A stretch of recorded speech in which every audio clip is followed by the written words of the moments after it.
യേശുവിൽ ഏറ്റവും പ്രിയപ്പെട്ടവരെ, നന്ദി നിറഞ്ഞ ഹൃദയത്തോടെയാണ് ഈ വെള്ളിയാഴ്ച പ്രാർത്ഥിക്കുന്നത്. കാരണം ഈ മാസത്തിൻ്റെ അവസാന വെള്ളിയാഴ്ച ഇന്ന് 31-ാം തീയതിയാണ്. ഈ മാസം ലക്ഷക്കണക്കിന് വ്യക്തികളും കുടുംബങ്ങളും ദൈവവചനം കേട്ടിട്ടുണ്ട്. ആ ദൈവവചനത്തിലൂടെ അവർ അനുഗ്രഹിക്കപ്പെട്ടിട്ടുണ്ട്, ആശ്വസിപ്പിക്കപ്പെട്ടിട്ടുണ്ട്. അതിനെല്ലാം ഓർത്ത് ഞങ്ങൾ ദൈവത്തിന് നന്ദി പറയുകയാണ്.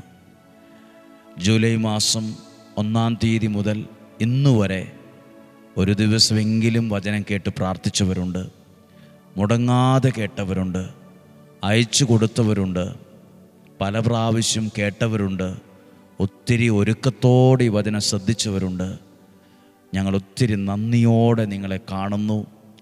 വചനത്തോടും പ്രാർത്ഥനയോടും നിങ്ങൾ കാണിക്കുന്ന താല്പര്യത്തിനും സ്നേഹത്തിനും ആത്മാർത്ഥതയ്ക്കും ഒക്കെ ഞങ്ങൾ നന്ദി പറയുകയാണ്. ഈ വചനങ്ങൾ നിങ്ങൾ കേൾക്കുന്നത് നിങ്ങൾക്കൊരു നല്ല മനസ്സ് ഉള്ളതുകൊണ്ടുകൂടിയാണ്. ഈ വചനം നിങ്ങൾ പലർക്കും അയച്ചു കൊടുത്തത്, നിങ്ങൾ എഴുതി വച്ചത്, നിങ്ങൾക്കൊരു നല്ല മനസ്സ്, ദൈവത്തോട് ചേർന്ന് ചിന്തിക്കുന്ന നല്ലൊരു മനസ്സ് നിങ്ങൾക്കുള്ളത് കൊണ്ടുകൂടിയാണ്. അതിനെ ഓർത്തും കൂടെ ഞാൻ ദൈവത്തിന് നന്ദി പറയുകയാണ്. മനുഷ്യർ നിങ്ങളുടെ സൽപ്രവർത്തികൾ കണ്ട് സ്വർഗസ്ഥനായ നിങ്ങളുടെ പിതാവിനെ മഹത്വപ്പെടുത്തേണ്ടതിന് നിങ്ങളുടെ വെളിച്ചം അവരുടെ മുമ്പിൽ പ്രകാശിക്കട്ടെ. ആ വചനം പോലെയാണ് വചനം കേൾക്കുന്ന ഓരോരുത്തരും ഇന്ന് ആ വചനത്തിലൂടെ നിങ്ങൾ അനുഗ്രഹിക്കപ്പെടുകയാണ് ചെയ്യുന്നത്. നല്ല മനസ്സുള്ള, പ്രാർത്ഥനയുള്ള ഒരുപാട് മനുഷ്യരെ ഇങ്ങനെ ഒരുമിച്ച് കൂട്ടിയതിന് ഞാൻ ദൈവത്തിന് നന്ദി പറയുന്നു. കർത്താവ് ഓരോ വ്യക്തികളെയും കുടുംബങ്ങളെയും ഓർത്ത് നന്ദി പറഞ്ഞ് പ്രാർത്ഥിക്കുന്നു. ദൈവം അനുഗ്രഹിക്കട്ടെ. നമുക്കിന്ന് പ്രത്യേകം ഈ വചനം കേൾക്കുമ്പോൾ ഞാൻ കണ്ട ഒരു കാര്യം, അനുഭവിച്ചൊരു കാര്യമുണ്ട്.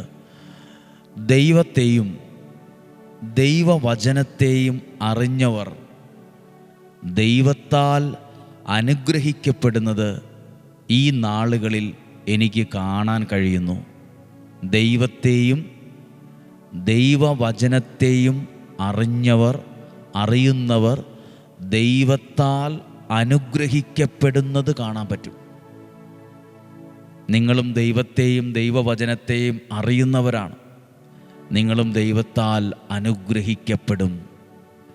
നിങ്ങളുടെ കുടുംബം ദൈവത്താൽ അനുഗ്രഹിക്കപ്പെടും. നിങ്ങളുടെ മക്കൾ ദൈവത്താൽ അനുഗ്രഹിക്കപ്പെടും.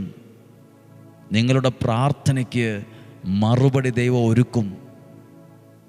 ഇന്നൊരു സന്തോഷമുള്ള ദിവസമായി മാറും. ഇന്നൊരു അനുഗ്രഹമായിട്ട് മാറും. ദൈവത്തിൻ്റെ കരം നിങ്ങളുടെ മേൽ വെളിപ്പെടും. ഇന്ന് വെള്ളിയാഴ്ച പ്രാർത്ഥിക്കുമ്പോൾ അതൊരു നന്ദി നിറഞ്ഞ, നന്മ നിറഞ്ഞ മനസ്സോടെ ആയിരിക്കട്ടെ. പ്രത്യേകമായി നിങ്ങൾക്ക് വേണ്ടി പ്രാർത്ഥിച്ചുകൊണ്ട് നമുക്ക് ഈ വചനം കേൾക്കാം. വിശുദ്ധ ലൂക്കായുടെ സുവിശേഷം 22-ാം അധ്യായം 39 മുതലുള്ള വാക്യമാണ്. ഗെത്സമനിൽ പ്രാർത്ഥിക്കുന്നു. യേശു പ്രാർത്ഥിച്ചു. ഞാൻ ആ വാക്യം വായിക്കാം. 39-ാമത്തെ വാക്യം. അവൻ പുറത്തു വന്ന് പതിവ് പോലെ ഒലിവ് മലയിലേക്ക് പോയി. എന്തിന്? പ്രാർത്ഥിക്കാൻ. അവിടെ ഒരു വാക്കുണ്ട്, പതിവ് പോലെ. പതിവ് പോലെ എന്ന് പറഞ്ഞാൽ അതൊരു പതിവാണ്. ഒത്താൽ എപ്പോഴെങ്കിലുമൊക്കെ പോകുമായിരുന്നു, ചിലപ്പോഴൊക്കെ പോകുമായിരുന്നു എന്നല്ല, പതിവ് പോലെ. അപ്പോൾ ഒരു കാര്യം ശ്രദ്ധിക്കുക, യേശുവിന് പതിവ് പോലെ പ്രാർത്ഥിക്കുന്നൊരു പ്രത്യേകതയുണ്ട്. പതിവ് പോലെ പ്രാർത്ഥിക്കുന്ന ഒരു പ്രത്യേകത, പതിവാണത്. നിങ്ങളും ദൈവവചനം പതിവ് പോലെ എല്ലാ ദിവസവും കേൾക്കുക. അങ്ങനെ ഒരു പതിവുള്ളത് നല്ലതാണ്. അങ്ങനെ ഒരു പതിവ് നിങ്ങളുടെ ജീവിതത്തിന് ആവശ്യമാണ്. നമ്മുടെ മാതൃക യേശുവാണ്. യേശു പതിവ് പോലെ ഒലിവുമലയിലേക്ക് പോയി. ശിഷ്യന്മാരും അവനെ പിന്തുടർന്നു. അവിടെ എത്തിയപ്പോൾ അവൻ അവരോട് പറഞ്ഞു, പരീക്ഷയിൽ ഉൾപ്പെടാതിരിക്കാൻ പ്രാർത്ഥിക്കുവിൻ. അവൻ അവരിൽ നിന്ന് ഒരു കല്ലേറ് ദൂരം മാറി മുട്ടിന്മേൽ വീണ് പ്രാർത്ഥിച്ചു. മുട്ടിൽ നിന്ന് പ്രാർത്ഥിച്ചു, മുട്ടയെ നിന്ന് പ്രാർത്ഥിച്ചു. ഒരു കല്ലേറ് ദൂരം മാറി നിന്ന് പ്രാർത്ഥിച്ചു. നമ്മളും ഉണ്ടല്ലോ. ഇന്നലെ യാക്കോബ് യാബോക്ക് എന്ന പുഴയ്ക്കിക്കര നിന്ന് പ്രാർത്ഥിച്ച കാര്യം കണ്ടു. ഇന്ന് യേശു ഒരു കല്ലേറ് ദൂരം മാറിയിരുന്ന് പ്രാർത്ഥിച്ചു. അപ്പുറത്ത് ശിഷ്യന്മാരൊക്കെ ഉണ്ട്. ഒരു കല്ലേറ് ദൂരം മാറിയിരുന്ന് പ്രാർത്ഥിച്ചു. പ്രിയപ്പെട്ടവരെ, നമ്മളും ജീവിതത്തിൻ്റെ തിരക്കുകളൊക്കെ മാറ്റി നമ്മളും ഒരു കല്ലേറ് ദൂരം മാറി ഈ ആലയത്തിലൊക്കെ വന്ന് പ്രാർത്ഥിക്കുന്നവരുണ്ട്. ഇച്ചിരി മാറിയിരുന്ന് ഒരു ദിവസം വചനം കേൾക്കണം, 2 ദിവസം അവിടെ പോയി ഒന്ന് പ്രാർത്ഥിക്കണം, നിയോഗമൊക്കെ എഴുതിയിടണം. എനിക്കറിയാം, ഭയങ്കര മഴയുള്ളപ്പോഴും പതിവ് തെറ്റിക്കാതെ ഇവിടെ പ്രാർത്ഥിക്കാൻ വന്ന അപ്പച്ചന്മാർ, അമ്മമാർ, യുവതി യുവാക്കൾ എനിക്കറിയാം. ഭയങ്കര വെയിലും ജോലി തിരക്കും ഉള്ള സമയത്തും ഇവിടെ വന്ന് പ്രാർത്ഥിച്ചവരുണ്ട്. വീട്ടിൽ പല പ്രതിസന്ധികളും വെല്ലുവിളികളും ഉണ്ടായിരുന്നപ്പോഴും വണ്ടിക്ക് വരാനുള്ള പൈസ ഇല്ലാഞ്ഞിട്ട് പോലും വേറൊരാളോട് കടം മേടിച്ച് ആ പ്രാർത്ഥന മുടക്കാതെ ഇവിടെ വന്ന് പ്രാർത്ഥിച്ച പല ആളുകളെ എനിക്കറിയാം. അവരൊക്കെ ദൈവത്താൽ ഒരു പടി കൂടെ അനുഗ്രഹത്തിൽ കയറി നിൽക്കുന്നതും എനിക്ക് കാണാൻ കഴിഞ്ഞിട്ടുണ്ട്. പ്രാർത്ഥിച്ചു, പതിവ് പോലെ പ്രാർത്ഥിച്ചു. ഒരു കല്ലേറ് ദൂരം മാറി മുട്ടിന്മേൽ നിന്ന് പ്രാർത്ഥിച്ചു. നമ്മളൊക്കെ ഏതെങ്കിലും ഒരു ധ്യാന കേന്ദ്രത്തിലോ ഒരു പള്ളിയിലോ ഒരു തീർത്ഥാടനാലയത്തിലൊക്കെ പോകുമ്പോൾ നമ്മുടെ വീട്ടുകാർ പറയും, ഇവിടെ ഇരുന്ന് പ്രാർത്ഥിച്ചാൽ പോരെ, നിങ്ങൾക്ക് എന്തിനാ ഇപ്പോൾ അങ്ങോട്ട് പോകേണ്ട കാര്യമുണ്ടോ? യേശു പോലും ചില സ്ഥലങ്ങളിൽ മാറിയിരുന്ന് പ്രാർത്ഥിച്ചു, മാറിപ്പോയി പ്രാർത്ഥിച്ചു. ശിഷ്യന്മാരും മാറിപ്പോയിരുന്ന് പ്രാർത്ഥിച്ചു. ഇനി 43-ാമത്തെ വാക്യം, പ്രാർത്ഥിച്ചപ്പോൾ അപ്പോൾ അവനെ ശക്തിപ്പെടുത്താൻ സ്വർഗത്തിൽ നിന്ന് ഒരു ദൂതൻ പ്രത്യക്ഷപ്പെട്ടു. എന്തിന്? അവനെ ശക്തിപ്പെടുത്താൻ. പ്രാർത്ഥിക്കുന്നവനെ സഹായിക്കുന്ന, ശക്തിപ്പെടുത്തുന്ന ഒരു ദൈവം നമുക്കുണ്ട്. സ്വർഗം എങ്ങനെയാ അറിഞ്ഞേ? യേശു ഒരു കല്ലേറ് ദൂരം ഒലിവുമലയുടെ മുകളിൽ കയറി പ്രാർത്ഥിക്കുന്നുണ്ടെന്ന്. നമ്മൾ എവിടെയെങ്കിലുമൊക്കെ മാറിയിരുന്ന് പ്രാർത്ഥിക്കാൻ തീരുമാനിക്കുമ്പോഴേ മനുഷ്യർ കണ്ടില്ലേലും സ്വർഗം അത് കാണുന്നുണ്ട്. അതുകൊണ്ടല്ലേ സ്വർഗത്തിൽ നിന്ന് അവനെ സഹായിക്കാൻ ഒരു ദൂതൻ അവിടെ പ്രത്യക്ഷപ്പെട്ടു. അവനെ സഹായിക്കാൻ, അവനെ ശക്തിപ്പെടുത്താൻ. ഡെയിലി ബ്ലെസ്സിങ്ങിൽ ഈ വചനം നിങ്ങൾ കേൾക്കുന്നത് നിങ്ങളെ തളർത്താനൊന്നും അല്ല കേട്ടോ, നിങ്ങളെ ശക്തിപ്പെടുത്താനാണ്. നിങ്ങളെ നിരാശപ്പെടുത്താനല്ല കേട്ടോ, നിങ്ങളുടെ കുറ്റബോധം വർദ്ധിപ്പിക്കാനല്ല കേട്ടോ, നിങ്ങളെ നിരാശപ്പെടുത്താനല്ല കേട്ടോ. ഈ വചനത്തിലൂടെ ദൈവത്തിൻ്റെ പദ്ധതി എന്താണെന്നറിയാമോ? നിങ്ങളെ ശക്തിപ്പെടുത്താൻ. എന്തിനാണ് നാളെ ശനിയാഴ്ച മുതൽ കുഞ്ഞുങ്ങൾക്ക് വേണ്ടി 15 ദിവസം പ്രാർത്ഥിക്കുന്നത്?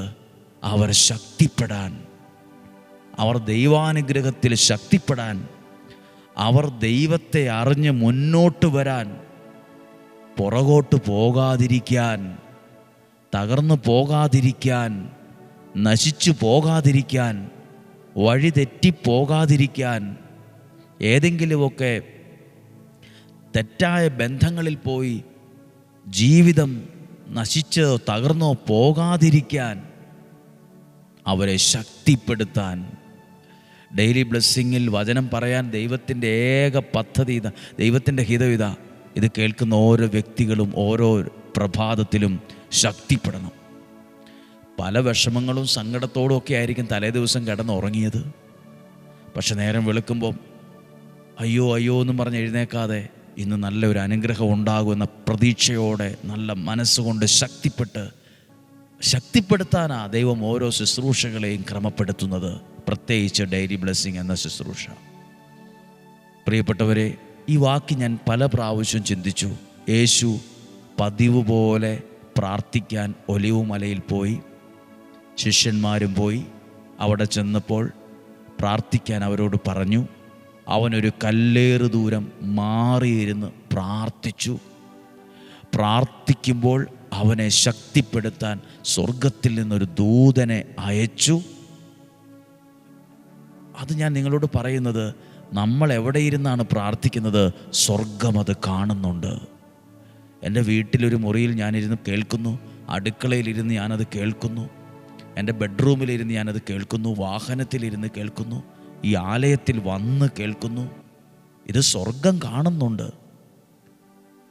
അടിക്കാനൊരു വടിയുമായി ഒരാളെ വിട്ടു എന്നല്ല, കുറ്റപ്പെടുത്താൻ ഒരാളെ വിട്ടു എന്നല്ല, ഉപദ്രവിക്കാൻ 2 പേരെ വിട്ടു എന്നല്ല, നിങ്ങളെ കുറെ കൂടി നിരാശപ്പെടുത്താൻ 10 പേരെ വിട്ടു എന്നല്ല, നിങ്ങളെ ശക്തിപ്പെടുത്താൻ. മനസ്സുവാടിയിരിക്കുവാണോ? വിഷമിച്ചൊക്കെ ഇരിക്കുവാണോ? ഈ ലോൺ എങ്ങനെ അടയ്ക്കും? ഈ ഫീസ് എങ്ങനെ അടയ്ക്കും? എങ്ങനെ പഠിക്കും? ഈ പഠിച്ച് പൂർത്തിയാകാൻ പറ്റുമോ? ഈ സ്ഥലം വിൽക്കാൻ പറ്റുമോ? ഈ രോഗസൗഖ്യമാകുമോ? എന്താകും? എങ്ങനെയാകും? ഇങ്ങനെയൊക്കെ ഭാരപ്പെട്ടിരിക്കുവാണോ? ദൈവം നിങ്ങളെ സഹായിക്കാൻ, ശക്തിപ്പെടുത്താൻ ഇതുപോലെ ദൂതന്മാരെ ഇന്നും അയക്കാറുണ്ട്.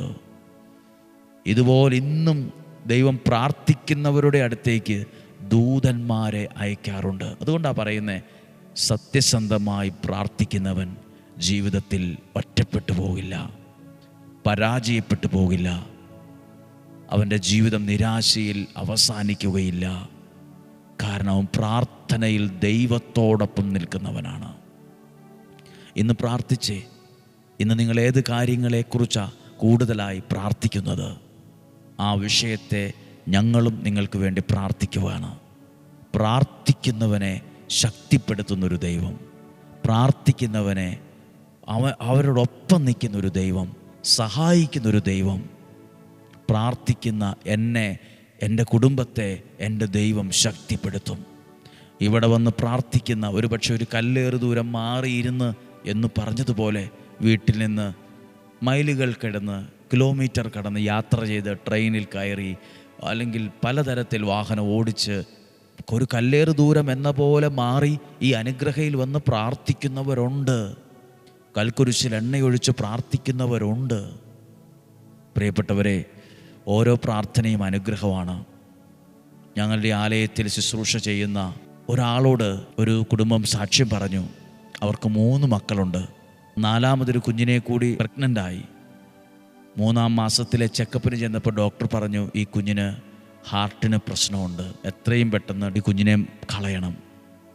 അവർ ദൈവത്തിൽ വിശ്വസിച്ചു, ഡെയിലി ബ്ലെസ്സിങ്ങിൽ വചനം കേട്ടു, പ്രാർത്ഥിച്ചു. ഞങ്ങളുടെ ശുശ്രൂഷകരോ ചിലരോട് പ്രാർത്ഥന ചോദിച്ചു.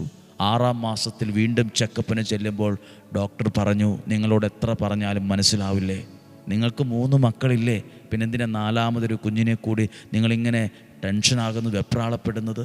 ഈ കുഞ്ഞ് നിങ്ങൾക്ക് ജനിച്ചാൽ ബാധ്യതയാകുമെന്ന് ഞാൻ പറഞ്ഞില്ലേ?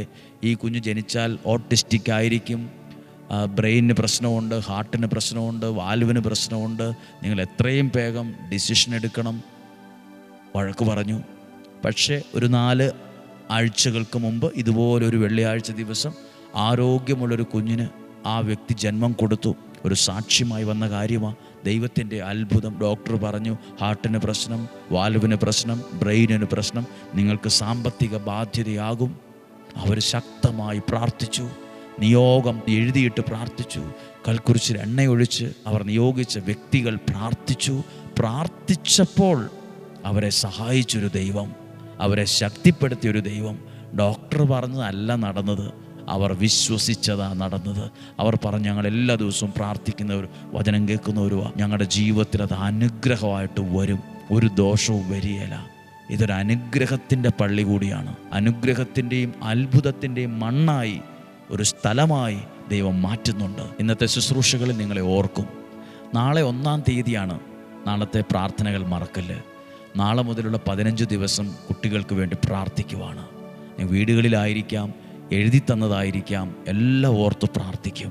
ഇതറിഞ്ഞിട്ടില്ലെങ്കിൽ പരസ്പരം അറിയിക്കുക. കുടുംബക്കാരോട്, നിങ്ങളുടെ പള്ളികളിലുള്ളവരോട്, ഇടവകയിലുള്ളവരോട്, ആ ഇടവകയിലെ ആ വാർഡിലുള്ളവരോട്, നിങ്ങളുടെ വേദപാഠ അധ്യാപകർ എന്നെ കേൾക്കുന്നുണ്ട്, സിസ്റ്റേഴ്സ് എന്നെ കേൾക്കുന്നുണ്ടെങ്കിൽ അവരോടൊക്കെ പറയുക.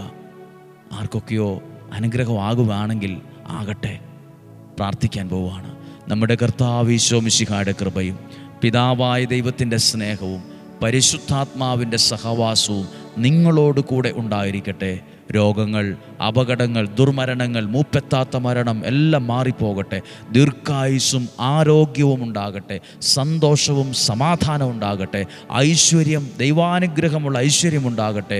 നിങ്ങളുടെ ബിസിനസ്, നിങ്ങളുടെ കൃഷി, നിങ്ങളുടെ വരുമാന മാർഗങ്ങൾ, കുഞ്ഞുങ്ങളുടെ പഠനം, അവരുടെ വിദ്യാഭ്യാസം, അവരുടെ സ്വഭാവം എല്ലാം അനുഗ്രഹമാകട്ടെ. നാളെ മുതലുള്ള പ്രാർത്ഥനകൾ, 1-ാം തീയതി മുതലുള്ള പ്രാർത്ഥനകൾ ഒരു വലിയ ബ്ലെസ്സിങ് ആയി മാറട്ടെ. ദൈവാനുഗ്രഹമുണ്ടാകട്ടെ. സന്തോഷവും സമാധാനവും ഭവനങ്ങളിലുണ്ടാകട്ടെ.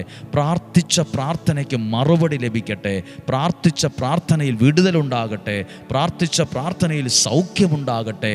നിങ്ങൾ ഇന്ന് നിയോഗത്തോടെ പ്രാർത്ഥിക്കുന്ന ഓരോ കാര്യത്തിൻ്റെ മേലും സന്തോഷം അനുഭവിക്കാൻ ഇടവരട്ടെ. സ്വസ്ഥത അനുഭവിക്കാൻ ഇടവരട്ടെ. തകർന്ന കുടുംബ ബന്ധങ്ങളെ വീണ്ടും ഐക്യത്തിൽ കൊണ്ടുവരണമേ.